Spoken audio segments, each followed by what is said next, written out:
ETF index mutual funds నేర్చుకుని stock మార్కెట్లో రాణించాలనుకుంటున్నారా? వెంటనే ఈ నెంబర్కి కాల్ చేయండి.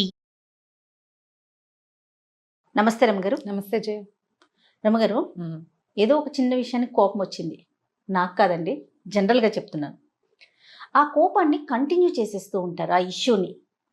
అది ఇంకా ఎన్ని రోజులైనా, కొంతమంది అయితే సంవత్సరాల తరబడి లాగుతూ ఉంటారు, కొంతమంది ఒక 2-3 రోజులు, ఒక వారం. కోపం వచ్చిన సందర్భాన్ని బట్టి, ఆ ఇష్యూని బట్టి, ఇక లెగిచిన దగ్గర నుంచి పడుకునే వరకు ఆ కోపాన్ని రకరకాల విధాలుగా చూపించేస్తూనే ఉంటారు.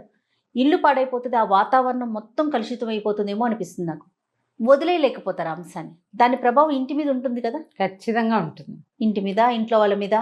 ఆడవాళ్ళ మగవాళ్ళ సంగతి నువ్వు చెప్పేది? ముఖ్యంగా ఆడవాళ్ళేనండి. ముఖ్యంగా అంత కోపాన్ని ఉంచుకుని మెయింటైన్ చేసి చేయగలగటం కాస్త కష్టం. ఎందుకంటే వీళ్ళకి మధ్యలో పిల్లలు, జల్లులు, ఫ్రెండ్స్, బాధ్యతలు, అమ్మ నాన్న, అత్త మామ, మధ్యలో భర్త, తమదే ఆఫీసులో, కాలేజీలో, స్కూల్లో ఏవో ఉంటాయి కదా. ఇవన్నీ హ్యాండిల్ చేస్తూ ఆ కోపాన్ని ఎలా మెయింటైన్ చేయగలుగుతారు? చేయలేరు. దాన్ని మెయింటైన్ చేయాలి అనే భావనతోటి ఉన్నారనుకో, ప్రెషర్ తోటి చేయాలి. జబ్బు చేస్తుంది చేయ, జబ్బులు మారి వాళ్ళు అయిపోతారు, అనారోగ్యం పాలైపోతారు, అసిడిటీ వచ్చేస్తుంది. కోపాన్ని చూపించటం వల్ల, చూపించకపోవటం వల్ల, చూపించడం మెయింటైన్ చేయటం వల్ల రోజుల తరబడి. Okay okay, right. నిజానికి మెయింటైన్ అవ్వదు, మనకి బోల్డ్ వ్యవహారాలు వస్తాయి. రైట్. దాని మీదే ఉండడానికి నీకు పని పాఠాలు ఎంతన ఉండదు. ఆడవాళ్ళు ఎంత పనులు ఉంటాయి అమ్మా ఆడవాళ్ళకి. మరి ఎన్ని పనులు చెయ్యాలో. ఇవాళ రేపు ఎవరు చేస్తున్నారు అంటారు, నేను కూడా అంటా అన్నమాట. మనకి ఇవాళ రేపు ఇదివరకట్లాగా దంచుడు, చెరుగుడు, ఉతుకుడు, చేత్తోటే చేయటం అవి లేవు. కానీ క్రియలు ఉన్నాయి కదా. అసలు మరి వేరే రకంగా ఉన్నాయి కదా అమ్మగారు, వేరే రకంగా ఉన్నాయి. పైగా అపరిమితమైన టైం స్ట్రెస్, కాలానికి సంబంధించిన స్ట్రెస్. తర్వాత ఎవరు మనకి సమయం ఇవ్వని స్ట్రెస్ ఒకటి ఉంది. ఇది అసలు మనకెవడు టైం ఇవ్వడు. పిల్లలు ఎవరు, మొగుడు ఎవడు. తర్వాత మనకి మనం టైం ఇచ్చుకోలేని స్ట్రెస్. ఇన్ని స్ట్రెస్సుల్లో ఏదో ఒక కోపం వస్తే దాన్ని 4 మాటలు అనేసి దాన్ని అక్కడ దులిపేసుకుని మళ్ళీ సందర్భం వచ్చినప్పుడు కోపాన్ని లోపల తీసిన అస్త్రాన్ని బయటికి తీయాలి. మెయింటైన్ చేసామనుకో, ఎవరు మెయింటైన్ చేస్తారో వాళ్ళ సంగతి. క్యాండిల్ వెలిగించాం, కరెంట్ పోయింది. ఓకే, కరెంట్ వచ్చేసింది, ఊదేయాలిగా. దాన్ని ఆపేసుకుని మళ్ళీ కరెంట్ పోయినప్పుడు వెలిగించుకో. దాన్ని వెలిగించి ఉంచామనుకో, కరిగేది ఎవరు? క్యాండిల్ అయిపోతుంది కదా, అది అయిపోతుంది. ఇక్కడ క్యాండిల్ ఎవరు? మనం. కరిగిపోతాం, పనికి రాకుండా పోతాం. కరిగిపోతే పర్వాలేదు, పనికి వస్తుందా క్యాండిల్? నువ్వు కూడా అంతే. ఎంత బాగా చెప్పారు అమ్మగారు, మంచి ఉదాహరణ. ఇలాగే అవుతారు జయ. అవునండి, వీళ్ళు వాళ్ళకు కూడా పనికిరారు.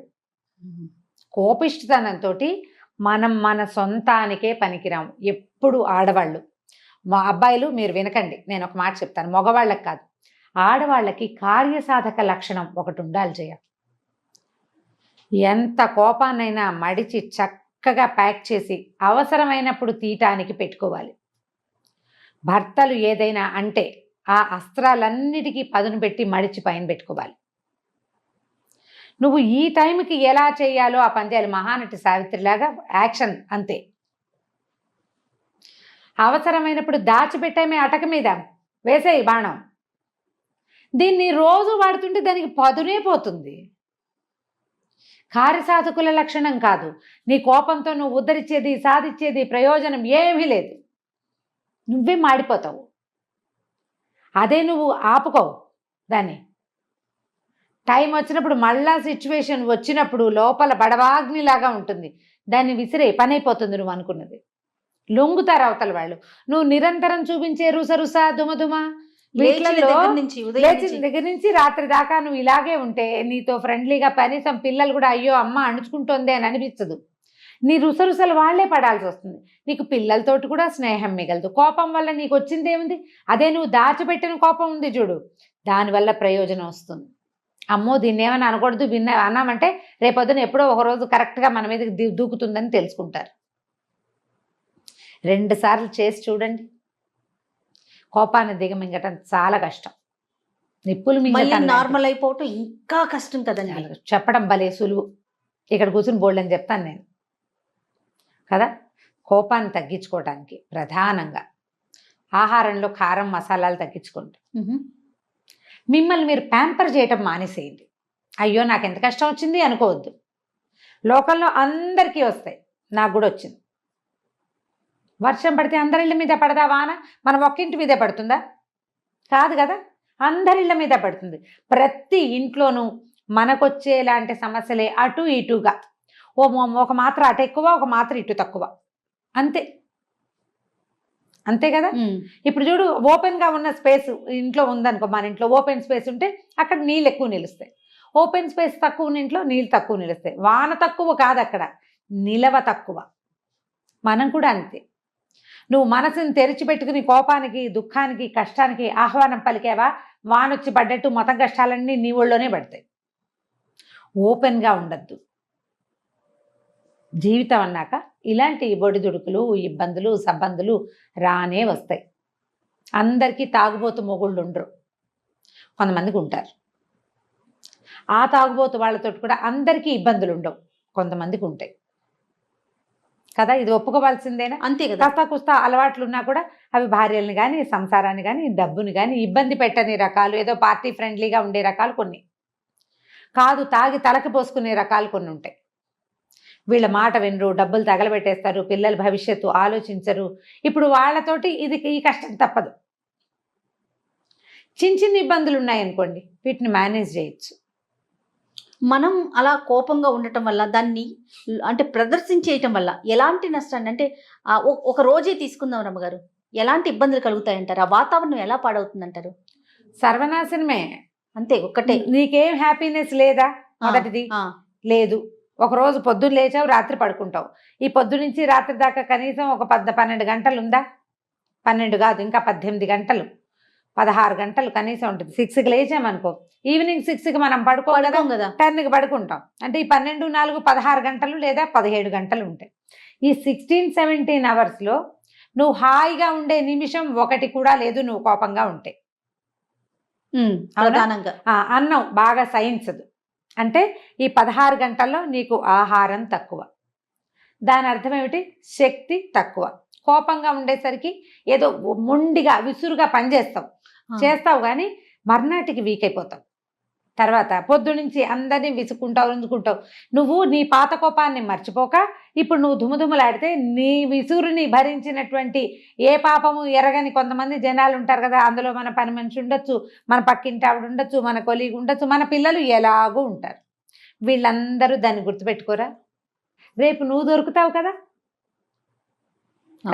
నువ్వు ఇవాళ విసుక్కున్నావు ఒక మనిషిని, నీకేదో విసుగ్గా ఉంది, నీ ఇబ్బంది నీది. రేపు వాళ్ళు నీతో బాగా ఉంటారా? అదే అసలు ఎక్స్పెక్ట్ చేయడానికే లేదు కదా, ఉండరు కదా. వాళ్ళు కూడా ఇదే విసురుతో మాట్లాడతారు. నీకు ఫ్రెండ్షిప్ కట్టు. నీ పిల్లలకి ఇంకో దారి లేదు కాబట్టి, తల్లి తప్ప ఇంకో దారి లేదుగా. అవును, వాళ్ళు లొంగి ఉన్నా మర్చిపోరు. మా అమ్మ ఎప్పుడు విసుక్కుంటుందంటారు. కష్టంతో ఇప్పుడు ఇవాళ రేపు పిల్లలు ఫ్రెండ్స్కి షేర్ చేయటం ఎక్కువైపోయిందమ్మా. ప్రతి వాళ్ళకి చెప్తున్నారు పిల్లలు. తల్లి మీద ముఖ్యంగా, తల్లి లేదు, తండ్రి లేదు, ఇది చెప్పకూడదని ఉండట్లా. మన చిన్నప్పుడు అమ్మ చెంపకాయ కొట్టినా నోరు మూసుకుని ఊరుకుంటుండేవాళ్ళం. ఎవరికైనా చెప్పుకోకూడదు, అది న్యాచురల్ క్యాజువల్ థింగ్. ఇప్పుడు అట్లా లేదు. వెంటనే నా మనసు అలా ఉంది, నా మనసు ఇలా ఉంది, నాకు అలా ఉంది, నాకు ఇలా ఉంది, మా అమ్మ తిట్టింది, మా అమ్మ విసుక్కుంది. ఏంటి మీ అమ్మ ఈ మధ్య సరుతూ విసుక్కుంటుంది అంటారు అవతల వాళ్ళు. అవును, మా అమ్మ ఎప్పుడు విసుక్కుంటుంది. వీళ్ళమ్మకి విసుగు అని ప్రచారం ఎక్కడ దాకా పోయింది. నువ్వు ఒకరోజు విసుగు చూపిస్తే, పైగా నీకు కోపం ఉంటుంది ఎప్పుడు, నిత్యము ఇలాగే ఉంటావు నువ్వు, ముళ్ళ చెట్టులాగా. దాని మీద ఒక్క పిట్ట కూడా వాళ్ళదమ్మా. వస్తువుల్ని విసిరి కొట్టేస్తాము కదరమ్మగారు, వస్తువులు విసిరి కొట్టేస్తాము, దుమ్ములాడతాం, ఫేస్ వాల్యూ 0. ఇప్పుడు చెప్తున్నారు చూసారు, ఒక్క పిట్ట కూడా వాళ్ళదు, ఒక్క పిచ్చికి కూడా వాళ్ళదు. దాని మీద గూళ్ళు పెట్టే ఉంటాయి, ముళ్ళ చెట్ల మీద కూడా గూళ్ళు పెట్టేవి. వాటికి ఇంకో దారి లేకమ్మా. మన పిల్లల్లాగానే, మన పిల్లలకు వేరే దారి లేదు.